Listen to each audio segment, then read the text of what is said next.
하나님 말씀 마태복음 5장 4절 1절입니다. 신약성경 5쪽 되겠습니다. 다 찾으신 줄 알고 저와 같이 한 목소리로 합독해 올리도록 하겠습니다. 애통하는 자는 복이 있나니 그들이 위로를 받을 것이며 아멘. 오늘 저와 같이 함께 읽은 본문 말씀을 가지고 은혜를 나눌 제목은 애통하는 자는 복되다 라는 말씀입니다. 저를 한번 따라해 주세요. 애통하는 자는 복되다. 한 번만 더 하겠습니다. 애통하는 자는 복되다. 네, 저와 여러분은 언제나 복된 성도님들 되시기를 주님의 이름으로 간절히 축복합니다. 우리가 이제 산상설교를 시작하는데 그 중에 제일 첫 번째 나오는 이 팔복 문제가 가장 중요합니다. 산상설교 5장, 6장, 7장 말씀을 바로 이해할 수 있는 키워드가 되어지는 것이 이 팔복 문제입니다. 사실은 이 신앙생활이라는 것은 우리의 개념을 분명히 해 두어야 할 것입니다. 성경에서 쓰는 단어와 우리가 일반적으로 쓰는 단어가 다 똑같은 내용을 갖고 있지는 않습니다.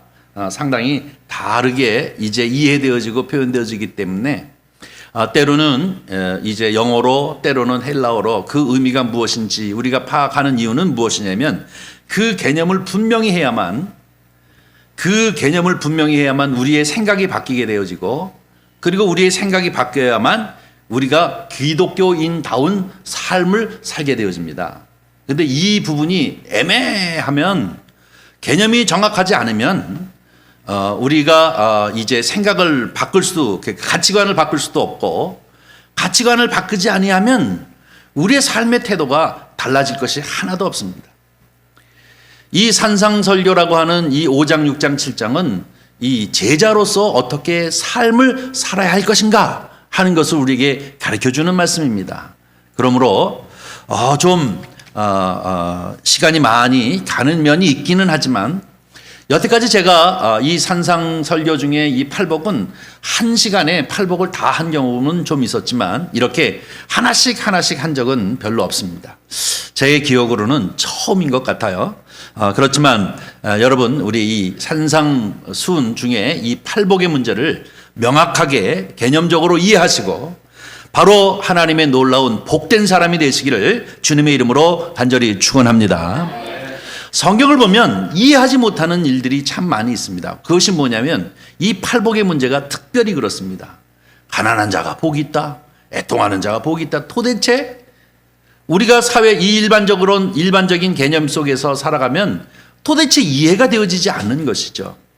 어떻게 부자 살기는 것이 평생 내 소원인데 부자가 되는 게 내 평생 소원인데 가난한 자가 복이 있다라고 하니 이게 무슨 말씀이냐 이게 도대체. 예수 믿으면 지질이 가난하게 월세방을 면치 못하는 것이 이제 복인가 하는 그런 의문이 들지 않습니까? 오늘 우리가 함께 읽는 이 애통하는 자 복이 있다라고 이게 무슨 말인가? 나는 평생 행복하게 해피하게 그냥 살고 싶은데 왜 또 애통하래? 애통해야만 또 복되대. 그러니 이 또한 이게 무슨 얘기인가 하는 생각이 들지 않습니까? 왜 성경은 가난한 자 복되다, 애통하는 자 복되다 라고 얘기하는데 그 가난이라고 하는 것이 무엇을 의미하고 있는지, 애통이라고 하는 것이 무엇을 의미하고 있는지, 그러면 가난하면 어떤 복이 있는 것인지, 애통하면 어떤 복이 있는 것인지 우리는 이 개념을 명확하게 이해해야만 우리의 생각이 바뀌고 우리의 가치관이 목표하는 가치관이 바뀌고 그렇게 되면 우리의 삶이 예수 그리스도를 믿는 제자의 삶을 살게 되어질 줄 믿습니다. 저와 여러분은 이 팔복을 통해서 이번 기회에 다시 한번 개념을 분명히 함으로 저와 여러분이 정말로 하나님의 백성다운 모습으로 살아감으로 말미암아 하나님께 영광이요 저와 여러분에게는 복된 삶이 되어지기를 주님의 이름으로 간절히 축원합니다. 심령이 가난하다. 지난주에 말씀을 나누었습니다. 이거는 가난하게 살라는 얘기가 아니지 않습니까? 월세방을 전전긍긍하라는 얘기가 분명히 아닙니다. 예수 믿는 사람은 다 이제 가난하게 살라는 벅벅하게 살라고 하는 그런 의미는 아닙니다. 여기서 얘기하고 있는 가난은 뭡니까? 심령이 가난한 것을 의미하고 있는 것인 줄 믿습니다. 이 심령이 가난한 문제에 관하여서 다시 한번 이제 복습하고 넘어간다고 하면 제일 성경에 나타나고 있는 사람 중에서 이제 예를 들어서 얘기할 수 있는 사람 중에 대표적인 사람이 모세입니다.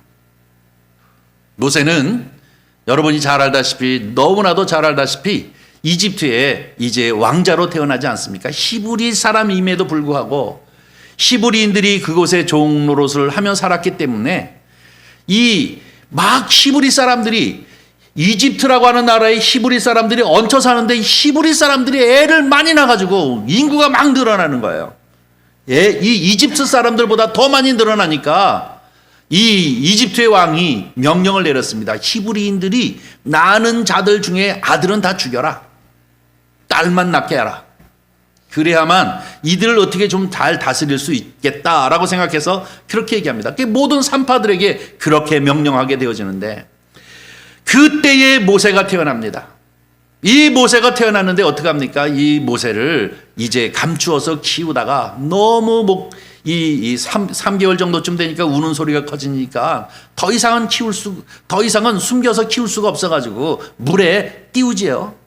물에 띄워서 그 나일강가로 흘러 가다가 결국은 이 바로의 공주의 눈에 띄어지고, 그리고 난 다음에 그를 양자 삼아서 키웁니다.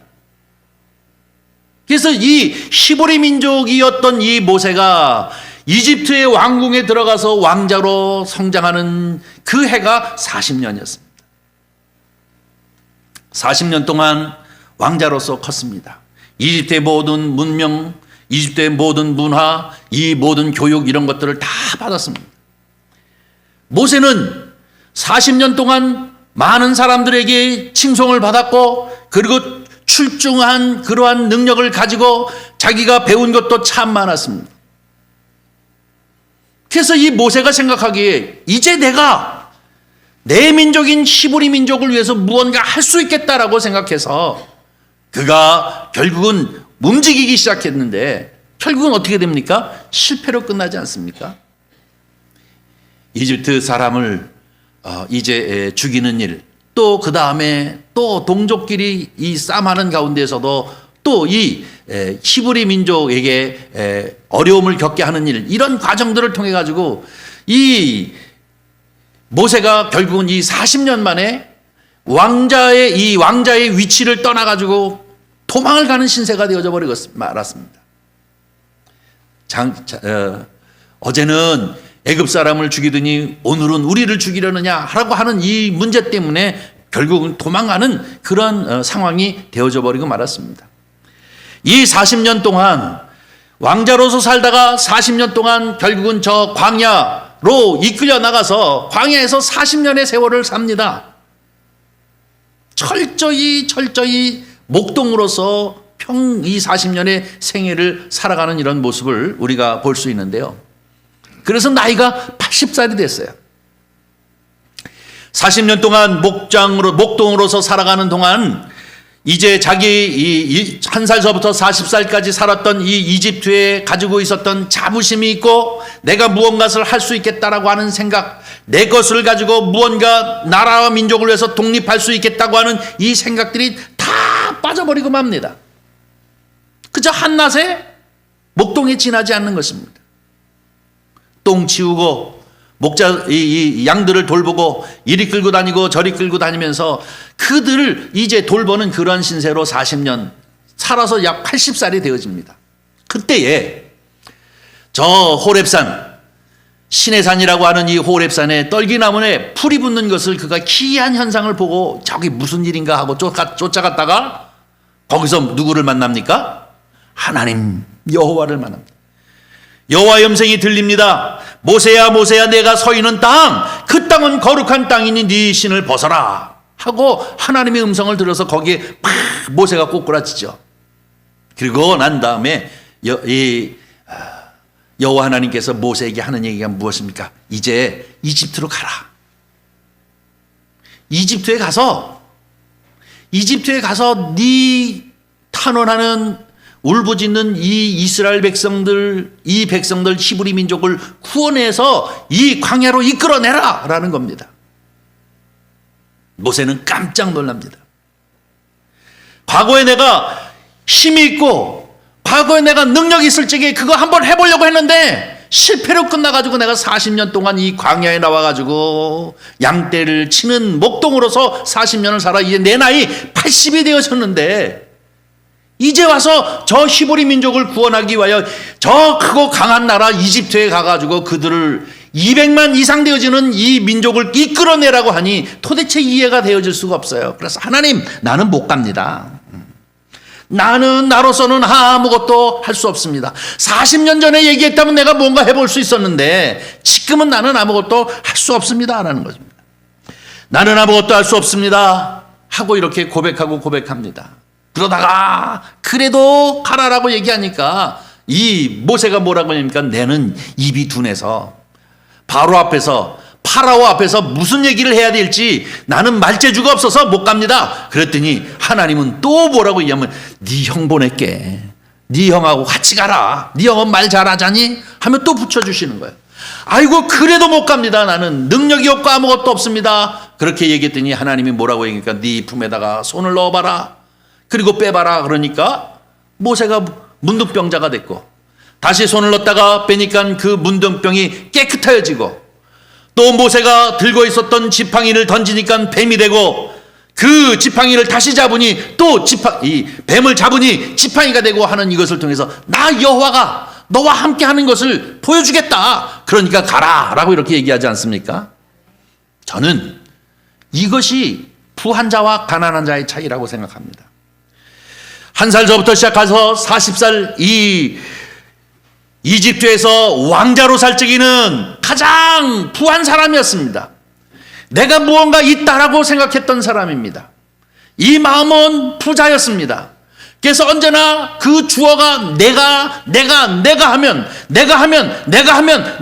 뭐든지 할 수 있다라고 내가 하면 다 가능하고 내가 하면 영광되고 하는 이 주어가 나였지만 광야로 내몰려서 40년 동안 목동생활을 하고 난 이후에 80이 되어진 모세는 그때부터 내가가 아니라 완전히 자존감이 없어져 버렸어요. 그래서 하나님이 이집트로 가라. 내가 너와 함께 가겠다. 너와 함께 하겠다. 그럼에도 나는 못 갑니다. 나는 할 수 없습니다. 라는 상황 가운데로 딱 떨어지게 되어졌는데 이게 뭐예요? 가난한 심령이 된 거예요.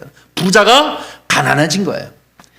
여러분, 우리는 예수 그리스도를 믿는 믿음의 사람들, 특별히 이 산상설교에서 가난한 심령이라고 하는 것은 우리가 재물이 많고 없음의 문제가 아니라 하나님 앞에 나로서는 할 수 있는 일이 아무것도 없다라고 하고 이제 완전히 선언하여 하나님 아니면 나는 살 수 없습니다 라고 고백하는 사람이 바로 심령이 가난한 사람인 줄 믿습니다.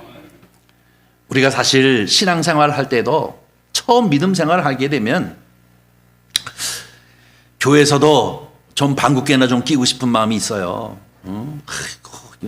교회 보니까 뭐 얼마 몇 명 되지도 않고 내가 뭐 조금 힘써서 뭐 좀 하면 사람들이 다 나를 주목하고 말이야. 내가 교회에 뭔가 헌신해서 업적을 세울 수 있겠다라는 생각들을 갖는 사람들이 참 많이 있어요.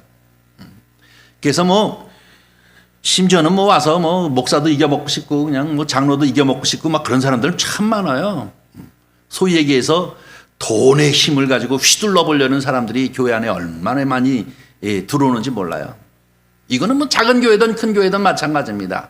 특별히 이제 개척한 그런 교회들도 마찬가지입니다. 그런데 그런 과정들을 통해서 가만히 이렇게 보면은 무엇이 어떻게 달라지는가 하면 내가 하겠다라고 하는 사람들이 서서히 변화해가지고 어떻게 되냐면 하나님이 하셔야만 가능하구나 하는 것을 깨닫고 고백하는 것이 성도의 삶인 줄 믿습니다. 이것이 심령이 가난한 자예요. 인생을 살다 보면 젊은 시절에는 이것도 할 수 있고 저것도 할 수 있고 내가 마음만 먹으면 모든 것 다 할 수 있는 것 같이 생각되어지는데 인생살이를 살다 보니까 내 마음대로 되어지는 것이 하나도 없구나 하는 것을 깨닫는 순간부터 겸손해지잖아요. 그게 마음대로 되는 게 아니야. 하나님이 하시지 아니하면, 나에게 길을 열어주시지 아니하면, 나와 함께 하시지 않으면, 하나님이 역사하지 아니하시면 내가 될 수 있는 것이 아무것도 없구나라고 하면서 가난한 심령이 되어져서 주님만이 가능하며 주님만이 하실 수 있습니다. 주님의 은혜로만 나는 살 수 있습니다. 주께서 인도하여 주시는 것으로만 살 수 있습니다 라고 고백하는 사람이 심령이 가난한 사람인 줄 믿습니다. 바로 그 사람이 하나님 편에서 뭐예요? 복되다. 할렐루야. 저와 여러분은 이렇게 복되신 분이 되기를 바랍니다. 내 힘으로 안 돼요. 하나님이 하셔야 되는 거예요. 내가 무언가를 하려고 하지만 안 돼요. 오직 하나님이 하시고자 하는 대로 이제 순종해야 되는 것입니다. 이런 사람은 복되다라고 얘기하면서 그 복이 어떤 복이냐? 하나님의 나라가 그 가운데 임한다는 얘기지 않습니까? 하나님의 다스림과 하나님의 통치가 그 가운데 임한다라고 하는 것이 바로 하나님이 주시는 복인 줄 믿습니다. 예수 그리스도를 믿는 사람이 하나님의 말씀이 나에게 적용되어지지 아니하고 하나님이 나에게 말씀을 주시는 그 통치가 이루어지지 아니하면 이미 버린 자식입니다. 사생아입니다. 하나님의 통치가 이루어져야죠. 내가 엉뚱한 길을 가면 막 쑤셔대는 게 있어야죠. 찔려대는 게 있어야죠. 근데 이러면 안 되는데, 내가 이 길을 가선 정말로 안 되는데, 뭔가 자꾸 양심의 가책을 느끼고 성령의 역사를 따라서 자꾸 호흡이 곤란해지고, 또 그런가 하면 자꾸 하나님의 말씀이 자꾸 생각나고 설교의 말씀이 자꾸 생각나고, 그래서 그 길을 불의 길을 가지 못하도록 하는 것이 하나님의 통치인 줄 믿습니다. 이것이 바로 하나님의 나라가 너희 가운데 임하는 복을 누린다는 거예요. 어떤 사람? 심령이 가난한 사람. 믿습니까? 네. 이 개념이 정확해야 합니다. 우리는 예수 믿는 사람은 무조건 가난하게 살라는 얘기가 아니라, 무조건 전월세로 전전긍긍하며 살아가는 것이 아니라, 왜 40평, 50평, 60평 아파트에 살아도 돼요? 근데 마음은 가난한 심령이 되어야 될 줄 믿습니다. 하나님 아니면 아닙니다 라고 하는 고백을 해야 될 줄 믿습니다. 오늘 본문 말씀은 애통하는 자입니다. 이해 안 가죠? 아니, 기쁘고 즐겁게 살아도 시원찮은 판에 왜 또 애통한 자 복되다라고 성경은 얘기하고 있느냐? 성경은 어떤 의미에서 자꾸 역설적인 이야기를 자꾸 하고 있는데요. 여러분, 오늘 이 애통하는 자 복되다라고 하는 말씀을 주는데, 이 애통이라는 말이 이 펜테오라는 헬라어입니다. 이 얘기는 무슨 얘기냐면, 창자가 끊어지도록 슬프고 창자가 끊어지도록 탄식한다라고 하는 의미가 애통입니다. 저와 여러분은 바로 이렇게 애통할 줄 아는 그런 은혜가 있기를 바랍니다. 여러분이 애통이라고 하는 것은 무엇을 의미하고 있느냐? 원망과 애통은 상당히 다릅니다. 성경에서 오늘 본문 두 번째 애통하는 자 복되다라고 하는 것은 바로 이 애통은 슬픔과 탄식을 말하는데, 하나님께 탄식하며 하나님 앞에 슬퍼하는 것을 의미하는 것입니다. 애통이라는 것이 뭐 질질질질 울고 다니라는 거 아니에요.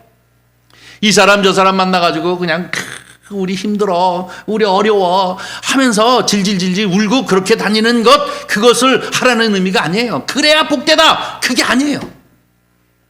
여기서 애통은 무엇입니까? 하나님 앞에 애통하라는 것입니다. 하나님 앞에 애통하는 것, 하나님 앞에 탄식하는 것. 시편을 우리가 이제 한 2달 이상, 한 6개월 이상 새벽마다 강의를 했는데, 이 시편 1편서부터 150편까지 보니까요, 이 좋은 하나님의 성호만 찬양하는 시만 있는 것이 아니라, 다윗 같은 경우에 보니까 75편이나 1편부터 73편까지 썼는데, 그가 모든 기도들 중에 찬양만 있는 것이 아니라 하나님 앞에 원망해요. 하나님, 나를 죽이려고 우겨싸움을 당하기 위해서 이 원수들이 들끓고 있습니다. 왜 나를 그대로 내버려 두십니까? 저들을 저주합니다. 막 저들을 멸망시켜 주십시오. 저들을 망하게 해 주십시오. 막 하면서 이러한 기도를 드리는데, 이게 시편에 들어와 있어요. 문제는 무엇이냐? 이 탄식의 소리, 이 원망의 소리가 누구를 향해 있는 거예요? 하나님을 향해 하는 거예요. 하나님을 향해. 하나님 앞에 하는 것은 애통하는 마음입니다. 믿습니까? 우리가 여기 애통하는 자 복되다 하는 얘기는 하나님을 향하여 애통하는 사람, 하나님을 향하여 부르짖는 사람, 하나님을 향하여 탄식하는 사람, 하나님을 향하여 원망하는 사람, 이것을 애통한다. 이 사람이 복되다라고 이렇게 말씀을 주고 있습니다.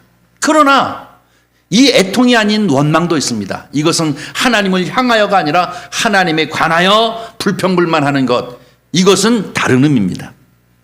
이스라엘 백성들이 출애굽해서 이 가나안에 들어가기까지 광야 생활 40년 동안 하는 동안에 얼마나 많은 원망과 불평이 있었습니까? 그들은 하나님 앞에 무릎 꿇고 원망 불평한 것이 아니라 하나님 뒤에다 대고 욕한 거예요. 우리를 왜 여기까지 끌고 와가지고 이집트에 있으면 말이 고깃국도 먹고 부추도 먹고 마늘도 먹고 얼마든지 먹을 수 있는데 왜 우리를 여기까지 끌고 와가지고 우리를 고통스럽게 만들어 하고 하나님 뒤통수에다 대고 욕하는 거예요. 하나님, 이게 뭡니까? 원망과 불평입니다. 애통이 아니라는 것입니다. 저 이집트에는 우리를 갖다가 장사 지낼 만한 땅이 없어서 이 광야로 끌고 나와서 우리를 갖다가 여기에 다 엎어뜨려 죽이려고 여호와가 우리를 이끌었는가 하면서 하나님 뒤에다 대고 욕하는 것이 원망 불평입니다. 이것은 애통이 아닌 것입니다. 우리가 성경에 보면 가장 애통하는 사람 중에 대표적으로 또 한 사람을 생각한다면 저와 여러분이 이해하기 위해서 예를 드는 것인데요, 한나의 기도입니다. 한나는 분인나, 이 소위에게 자기 남편인 이 엘가나의 두 번째 부인이 애를 많이 낳는데 자기는 애를 낳지 못해서 얼마나 능멸당하고 업신여김을 당합니까? 애도 못 낳는 여자가 우리나라 말로 뭐 조강지천인데 후처가 두 번째 와가지고 애 많이 낳고 난 다음에 막 괴롭히는 거예요. 애 못 낳는다는 이유로. 이 한나가 얼마나 원통하고 원통한지 하나님 앞에 나와 기도하지 않습니까? 매년 이 실로에 가서 기도합니다. 하나님 앞에 불을 울부짖습니다. 여러분, 이 기도가 좋은 기도만 했겠어요? 하나님 왜 나에게 하면서 뭐 원망도 했다가 하나님 앞에 그냥 울기도 했다가 하염없이 울기도 했다가 또 때로는 하나님 나에게 태를 열어 자녀를 낳게 해달라고 이렇게 소리 지르기도 했다가 뭐 이렇게 하지 않았겠습니까? 이게 뭐냐? 한나의 애통입니다. 누구를 향한? 하나님을 향한 애통의 기도입니다. 그 사람이 복되다. 누구요? 하나님의 위로가 그에게 있다라고 말씀을 주고 있는 것을 봅니다. 사무엘상 1장 17절 18절 말씀을 한번 읽도록 하겠습니다. 다 같이 읽습니다. 시작. 엘리가 대답하여 이르되 평안히 가라. 이스라엘의 하나님이 내가 기도하여 구원 것을 허락하시기를 원하노라 하니 이르되 당신의 여종이 당신께 은혜 있기를 원하나이다 하고 가서 먹고 얼굴에 다시는 근심빛이 없더라. 아멘. 이게 뭐예요? 애통하는 자, 하나님의 위로가 있는 것 아닙니까? 믿습니까? 아무리 사람들이 나를 위로한다고 해도 그게 위로가 되실 수가 없어요. 오직 애통하는 자 복되다 하면서 하나님이 위로하셔야만 위로가 되어지는 줄 믿습니다. 이것이 바로 애통하는 자 복되다 하는 것을 우리에게 얘기해 주고 있습니다. 성경은 이 애통에 관하여 상당히 많은 이야기를 하고 있습니다. 여러분이 잘 알다시피 겟세마네 동산에서 예수님께서 기도하는 모습을 우리가 너무나 잘 알지 않습니까? 이것도 애통하는 것입니다. 예수님도 처음에는 하나님 아버지, 이 쓴 잔을 내가 피할 수 있도록 해달라는 것입니다. 그러나 내 뜻대로 마옵시고 아버지 뜻대로 해달라고 십자가를 지는 바로 그 전날 이 겟세마네 동산에서 제자들과 같이 올라갔다가 제자들을 저 뒤로 하고 이제 혼자 홀로 나가가지고 아버지 하나님 앞에 기도하는 것입니다. 이 십자가를 내가 어떻게 질 것인가 하는 것을 이제 주님 앞에 기도하는 것을 볼 수 있습니다. 그것이 뭡니까? 애통하는 거예요. 하나님을 향하여 애통하는 모습 아닙니까? 심지어 얼마나 애통을 했는지 성경은 얘기하기를 누가복음 22장 44절 말씀 보겠습니다. 다 같이 함께 읽습니다. 시작. 예수께서 힘쓰고 애써 더욱 간절히 기도하시니 땅에 떨어지는 핏방울 같이 되더라. 아멘. 이게 애통입니다. 애통. 사랑하는 성도 여러분, 애통하십시오. 애통하십시오. 그러면 반드시 하나님의 위로가 저와 여러분 가운데 있을 줄 믿습니다. 성경은 또 얘기합니다. 이 히스기야 왕 이야기를 또 해야 되겠는데요. 이 남왕국의 13번째 왕인 히스기야 왕은 하나님 앞에 충성스러운, 하나님을 잘 믿는 왕입니다. 그럼에도 불구하고 그 인생에 여러 가지 어려움이 있었습니다. 아수르 제국이 와서 18만 5천 명이 군대를 이끌고 와가지고 예루살렘을 포위하고, 그리고 난 다음에 막 겁박하면서 항복하라 하는 이런 상황이 생기기도 했습니다. 그런가 하면 그가 병이 들어가지고 죽을 병이 걸렸는데 이제 하나님 앞에 기도했더니 그가 15년이라 생명을 연장받는 그런 일들도 했습니다. 근데 이 모든 문제들을 해결하는 방법이 무엇입니까?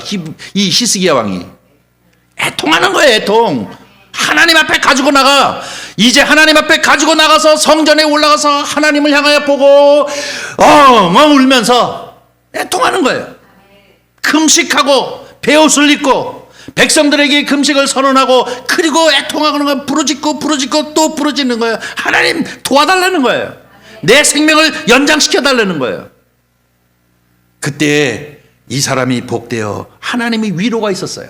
오늘 본문 말씀 또 보겠습니다. 오늘 열왕기하 20장 5절 6절입니다. 읽습니다. 시작.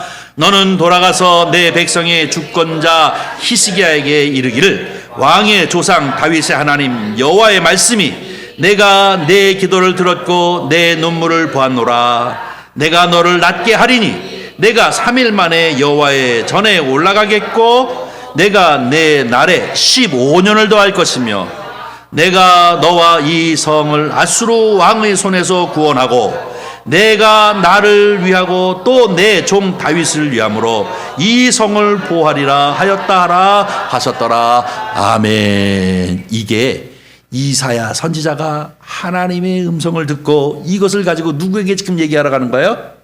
히스기야 왕한테 하나님이 이렇게 응답하셨다 하고 얘기하는 말씀이 오늘 본문 말씀이에요. 애통하는 자 위로가 있는 이유가 여기에 있는 것입니다. 사랑하는 성도 여러분, 팔복의 가난한 심령이 무엇이냐? 애통이라고 하는 것이 과연 무엇이냐? 애통은 하나님 앞에 널브러져 기도하는 거예요. 엉엉 우는 거예요. 답답한 일이 있습니까? 해결 안 되는 일이 있습니까? 왜 예수 그리스도를 믿습니까? 전능하신 하나님을 왜 믿습니까? 그분 앞에 나와 엎어져 애통하십시오. 하나님의 위로가 있습니다. 이 기적을, 이 위로를 경험하며 살아가는 사람들이 믿음의 수준이 자꾸 높아지는 거예요. 한 번 경험하고, 두 번 경험하고, 세 번 경험하고, 네 번 경험하고, 그러면 이제 어느 정도 되어지면 믿음의 수준이 어느 정도 높은 단계에 오르게 되어져. 문제만 있을 때마다 어디로 와요? 하나님 앞에 나와 애통하는 거예요. 주여 어찌갑니까? 주여 어찌갑니까? 해결해 주세요. 몸부림치며 주님 앞에. 너무나도 성경이 이렇게 얘기하고 있는데도 불구하고 아직도 문제가 생기면 하나님보다도 힘 있는 사람, 능력 있는 사람, 이 문제를 해결할 수 있는 사람에게 전전긍긍 쫓아다니는데, 여러분 모든 문제를 해결하실 분은 우리 여호와 하나님인 줄 믿습니다. 예수 그리스도의 그 이름을 가지고 주님 앞에 애통하십시오. 애통하는 자가 복되다. 하나님의 위로가 너에게 있을 것이다 라고 하시는 말씀이 바로 이것입니다. 이 말씀이 바로 저와 여러분에게 오늘 이 아침 주시는 말씀입니다. 애통하는 자. 성경에 보면 다윗도 하나님 앞에 마음에 합한 사람, 그래서 다윗이 참 칭찬을 많이 받는데요. 다윗도 사실은 범죄한 적이 있지 않습니까? 여러분이 잘 아는 이 우리아의 아내 밧세바를 취하기 위해서 살인죄를 지고 간음죄를 지고 벨제를 다 져요. 충성스러운 충신인 자기 부하를 갖다가 그 아내를 취하기 위해서 전쟁터에 전사시키는 일을 하지 않습니까? 적진의 맨 앞에다 세워놓고, 그리고 난 다음에 몰래 군대 장관에게 후퇴하라. 그래서 그가 칼 맞아 죽게 만듭니다. 그리고 나서 미망인을 만들어 놓고 자기 아내로 취해요. 얼마나 합법적입니까? 근데 하나님은 안 속아. 선지자 나단에게 가서 다윗의 죄를 구하라. 나단이 가서 뭐라고 얘기합니까? 큰 부자가 있는데 부자의 집에는 양들이 무지무지하게 많아요. 그런데 어느 날 그 집에 나그네가 이제 와서 그 나그네의 손 대접을 해야 하는데 자기 수많은 양들 중에 하나를 잡아서 그를 대접하면 될 것인데 그 밑에 아주 가난한 집이 하나 있었는데 그 집에는 양이 딱 한 마리가 있었어. 그 한 마리가 그 집에는 아들이고 또 딸과 같이 애지중지 하면서 그것만을 이제 키우면서 사는데 그거를 뺏어다가 그 나그네에게 대접을 했습니다. 이 나라에서 이런 일이 생겼습니다 라고 나단이 얘기하니까 다윗이 이 양 막 분노하고 성질을 내는 거예요. 이 나라에서 어찌 이런 일이 있는가? 당장에 잡아다가 목을 쳐야 되지 않느냐. 나단 선지자가 뭐라 합니까? 당신이지 않습니까? 당신이지 않습니까? 당신에서 가장 충성스러운 종을 왜 죽이고 그에게 있어서 옷 한 마리의 양과 같은 그 아내를 취하려고 합니까? 라고 얘기했더니 그 자리에 박사가 엎어져가지고 눈물을 흘리면서 회개하지 않습니까? 하루 이틀이 아니라 몇 날 며칠을 회개하고 또 회개해 또 회개하고 회개하는 이런 모습이 성경에 나타나 있습니다. 어떻게 보면 다윗은 단칼에 나단 선지자도 쳐 죽여버릴 수 있는 그런 위치에 있었습니다. 그러나 나단이 두려운 게 아니잖아요. 누가 두려워요? 하나님이 두려운 거예요. 나단 선지자 딱 목을 쳐버리고 싹 다 없었던 일로 해버릴 수도 있는데 그것이 중요한 것이 아니라 하나님, 나의 하나님이 두렵기 때문에 그는 그만 박사가 엎질러가지고 거기서 눈물을 흘리면서 회개하지 않습니까? 그것이 뭐예요? 이 또한 애통인 줄 믿습니다. 하나님과의 해결을 해야 하는 것이죠. 성경에 보면 시편 51편 17절 말씀 함께 읽겠습니다. 이것이 바로 이 다윗의 회개의 시 중에 하나인데요. 한 절만 보겠습니다. 다 같이 읽습니다. 하나님께 구하시는 제사는 상한 심령이라 하나님이여 상하고 통회하는 마음을 주께서 멸시하지 아니하시리이다. 이 얘기는 뭡니까? 내가 통회자복하오니 나를 멸시하지 마시고 용서해달라는 이 회개의 기도를 드리는 것, 이 또한 애통인 줄 믿습니다. 사랑하는 성도 여러분, 우리의 신앙생활에 있어서 가장 중요한 것은 무엇이냐? 애통하는 거예요. 제가 얘기해 드렸죠. 팔복 8가지를 얘기하고 있는데 이것이 어느 하나는 되는데 어느 하나는 안 되고 이게 다 동시적이어야 합니다. 심령이 가난한 사람은 애통할 줄 아는 사람입니다. 애통할 줄 아는 사람, 심령이 가난한 사람입니다. 나는 심령이 가난하긴 한데 애통은 못해. 이건 말이 안 되는 거예요. 저와 여러분은 정말로 이렇게 주님께서 주시는 말씀, 예수님이 직접 갈릴리 호수 그 기슬에서 제자들을 놓고 얘기하는 거예요. 야, 얘들아, 하나님 백성다운 제자다운 삶의 모습은 이렇게 사는 것이다 라고 얘기하면서 심령이 가난한 사람 복되다. 그 마음 가운데 하나님의 나라가 임하여 그들을 통치하기 때문이다. 애통하는 사람 복되다. 왜냐하면 하나님의 위로가 언제나 그들 가운데 있기 때문이다 라고 이렇게 주시는 말씀이 오늘 이 팔복의 말씀인 줄 믿습니다.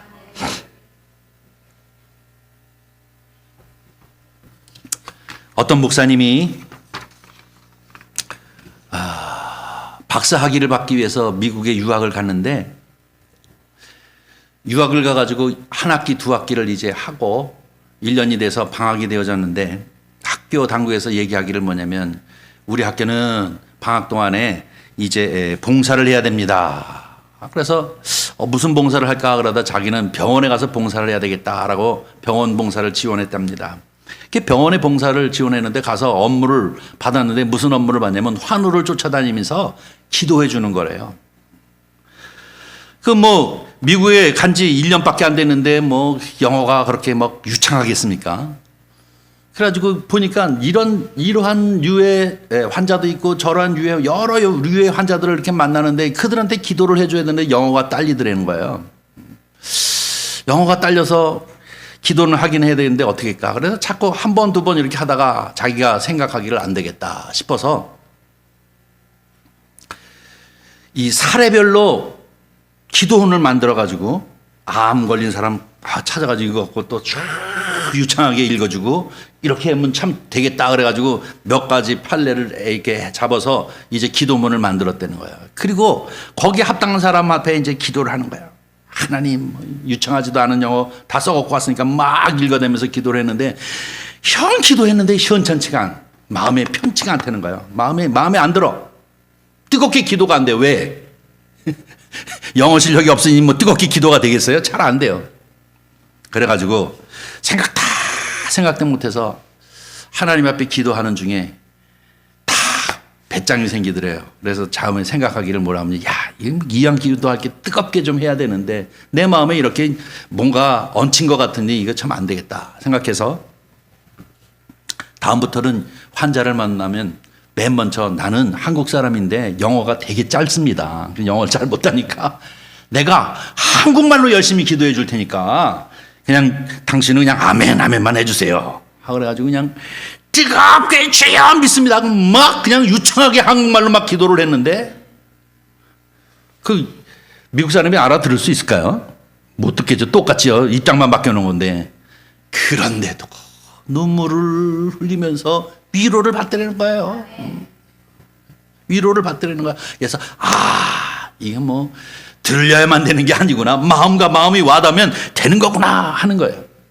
그 다음부터 또 환우들을 만나면 어디가 아프다 그러는데 여러분 제가 미국에 가보니까 한국 의사들은 한국 사람밖에는 치료를 못해요. 뭐 디테일하게 어디가 짜릿쭈릿쭈릿하고 뭐 그러다 그런 얘기를 못 알아듣는 거예요. 서로 이게 환자하고 의사하고 못 알아듣기 때문에 잘 판단이 잘 안 돼요. 영어가 어느 정도. 그러니까 한인 사회에서 대부분 다 개업을 하더라고요. 이 큰 메디칼에는 못 들어가더라고요. 영어 1.5세대 뭐 아니면 2세대 이 사람들 아니면 처음 여기서 뭐 가가지고는 잘 안 되더라고요. 그게 소통이 안 된대요. 근데 이 목사님이 얘기하기를 뭐라고 얘기하냐면 뭐라고 어디가 아픈다는 그 얘기가 잘 안 들린다는 거예요. 뭐 어디가 아픈지는. 그래서 자기가 생각하기를 아프구나 하고 생각하고 손을 콕 잡고 머리를 그러냐고 끄떡끄떡 해주니까 그래도 그분들이 위로가 되더라는 거야. 그래가지고 얼굴이 환해지더라는 거예요.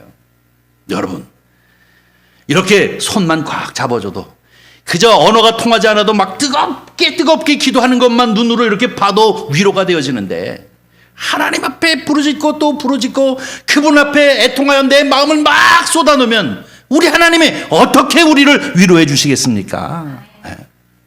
성경에는 이래서 위로를 받고 힘을 얻어서 하나님 백성다운 삶의 모습을 살아가는 사람들이 얼마나 많이 있습니까? 뿐만 아니라 우리 주변에도 우리 성도님들 중에서 그런 분들 많아요.